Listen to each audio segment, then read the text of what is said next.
చాలా almost 1.5 year అయిపోయింది. Last నాకు తెలిసి ఎస్ఏ సనాతన్ రిలీజ్ అయింది and it did amazing response వచ్చింది, ఎస్పెషల్లీ ఓటీటీలో ఆ సినిమాకి. సో తర్వాత చాలామంది అడుగుతూ ఉంటారు ఎప్పుడెళ్ళినా, అన్న ఏంటన్నా సినిమాలు రావట్లేదు అది ఇది అని. సో ఫైనల్గా March 21st షణ్ముఖ. దీని వెనకాతల చాలా పెద్ద కథ ఉంది, but I would like to give the entire credit to the director and producer అండి, షణ్ముఖ్ గారికి. ఎందుకంటే ఆయన చాలా ప్యాషన్తో ఈ ఫిలింని చాలా కష్టపడి, మీకు తెలుసు ఈ రోజుల్లో చాలా కష్టం ఒక సినిమాని తీయడమే కష్టం అంటే రిలీజ్ చేయడం కూడా అంతకంటే కష్టం అయిపోయింది. అలాంటిది ఆయన ముందే అన్నీ కూడా చాలా పాజిటివ్గా వెళ్ళి దీన్ని మంచి రేంజ్లో అన్నీ కూడా ఆయన చెప్తుంటే హ్యాపీ ఫీల్ అయ్యాను. So congratulations to all of us. ఎందుకంటే డిజిటల్ కానీ ఇలానే హిందీ కానీ అన్నీ కూడా మంచి రేట్స్కి సేల్ అయిందని చెప్తున్నారు ఆయన. సో చాలా హ్యాపీగా అనిపించింది. సో షణ్ముఖ్ గారికి congratulations. And at the same time Ravi Basrur గారితో ఈ సినిమా చేయడం చాలా హ్యాపీగా ఉంది. ఎందుకంటే తప్పకుండా ఆయన బ్యాక్గ్రౌండ్ స్కోర్ సినిమాని ఇంకో లెవెల్కి ఎలివేట్ చేస్తున్న నమ్మకం నాకుంది.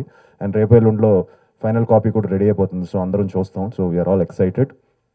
అండ్ ఆబ్వియస్లీ అవికాతో అనుకున్నాం ప్రీవియస్గా చేయాలని, ఎప్పుడు కుదరలేదు. ఫైనల్గా ఈసారి కుదిరింది కాంబినేషన్. అండ్ తనతో చెప్పాలంటే తను చిన్నప్పటి నుంచి child artist, so terrific timing. So Avika అనేసరికి కొంచెం టెన్షన్ పడ్డాను తనతో చేయాలంటే, but I think first day నుంచి బాగా జెల్ అయిపోయాం and had great time and looking forward to again working with you.